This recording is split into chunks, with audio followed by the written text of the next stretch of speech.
नमस्ते प्यारे बच्चों, आज हम prime minister of India independence to present की दूसरी कड़ी में मिलेंगे एक ऐसे महान नेता से जिन्होंने हमें सिखाया सच्चाई और सादगी से भी देश चलाया जा सकता है। तो चलिए जानते हैं भारत के दूसरे प्रधानमंत्री लाल बहादुर शास्त्री जी के बारे में। लाल बहादुर शास्त्री जी का जन्म 2 अक्टूबर 1904 को मुगल सराय उत्तर प्रदेश में हुआ था। इनके पिता का नाम शारदा प्रसाद श्रीवास्तव जो स्कूल के शिक्षक थे। माता का नाम राम दुलारी देवी था। शिक्षा और प्रारंभिक जीवन। लाल बहादुर शास्त्री जी का जन्म एक साधारण परिवार में हुआ था। पिता की मृत्यु बचपन में ही हो गई थी, जिससे उनका पालन पोषण कठिनाई में हुआ। उन्होंने वाराणसी के काशी विद्यापीठ से शिक्षा प्राप्त की। वहीं से उन्होंने शास्त्री की भी उपाधि मिली। स्वतंत्रता संग्राम में योगदान। महात्मा गांधी के नेतृत्व में उन्होंने असहयोग आंदोलन, नमक सत्याग्रह और भारत छोड़ो आंदोलन में सक्रिय रूप से भाग लिया। उन्होंने कई बार जेल यात्रा की और देश की स्वतंत्रता के लिए कठिन संघर्ष किया। राजनीतिक जीवन।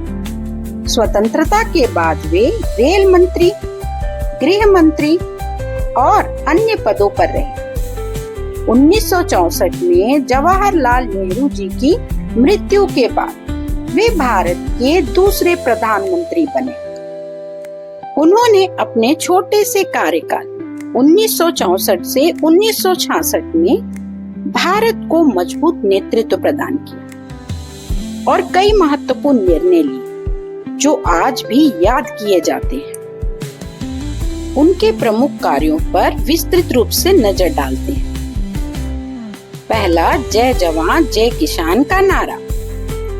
यह नारा शास्त्री जी की सबसे बड़ी ऐतिहासिक देन मानी जाती है। 1965 में भारत को 2 बड़ी चुनौतियां एक साथ झेलनी पड़ी। भारत पाक युद्ध और भयानक खाद्य संकट। इस नारे से उन्होंने सैनिकों और किसानों दोनों का मनोबल बढ़ाया। यह भारत में हरित क्रांति को प्रेरित करने वाला कदम बना। इससे कृषि उत्पादन बढ़ने की दिशा में जोर दिया और आत्मनिर्भर बनने की दिशा में भी शुरुआत हुई। दूसरा, भारत पाकिस्तान युद्ध। पाकिस्तान ने ऑपरेशन जिब्राल्टर के तहत कश्मीर में घुसपैठ की। पाकिस्तान के घुसपैठ के जवाब में शास्त्री जी ने अपनी सेना को पूरी स्वतंत्रता दी, बिना किसी झिझक के निर्णय लिया। उन्होंने जनरल चौधरी, जनरल हारबख्श जैसे सेनापतियों को आगे बढ़ाया। उनके नेतृत्व में भारतीय सेना ने लाहौर तक पहुंचने की रणनीति बना ली थी। परिणाम, भारत ने मजबूती से जवाब दिया और पाकिस्तान को पीछे हटने के लिए मजबूर कर दिया। शास्त्री जी ने अपनी दृढ़ता से देश की सुरक्षा को सर्वोच्च प्राथमिकता दी। तीसरा, ताशकंद समझौता। तिथि 10 जनवरी 1966। स्थल ताशकंद, सोवियत संघ। उद्देश्य भारत और पाकिस्तान के बीच युद्ध समाप्त करना। परिणाम, भारत और पाकिस्तान के युद्ध के बाद सभी कब्जे वाले क्षेत्रों को लौटाने का निर्णय लिया। हालांकि भारत ने युद्ध में जो बढ़त हासिल की थी उसे छोड़ना पड़ा, जिससे यह समझौता विवादास्पद बन गया। इसी रात 11 जनवरी सन 1966 को शास्त्री जी की मृत्यु हो गई, जो आज भी रहस्य बनी हुई है। चौथा, खाद्य संकट से निपटना और आत्मनिर्भरता। भारत 1964 से 65 में भयंकर सूखे से जूझ रहा था।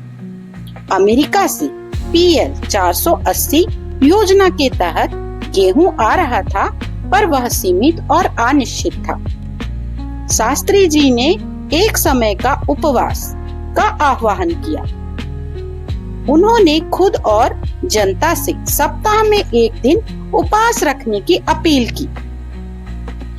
इससे जनता में जागरूकता आई और अनाज की बर्बादी में कमी आई।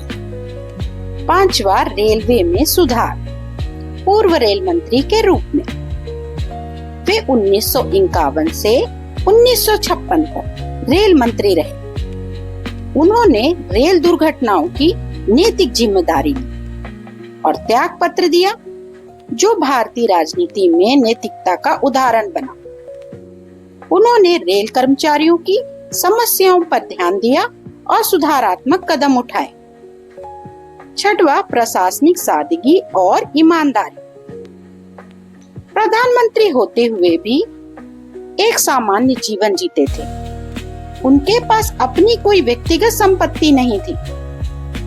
उन्होंने सादा जीवन, उच्च विचारों को अपनाया। शास्त्री जी के अन्य प्रयास। उन्होंने हिंदी को राजभाषा बनाने के प्रयास में संतुलन बनाए रखा और क्षेत्रीय भाषाओं के सम्मान की भी बात कही। नागरिक एकता और समरसता को बढ़ावा दिया।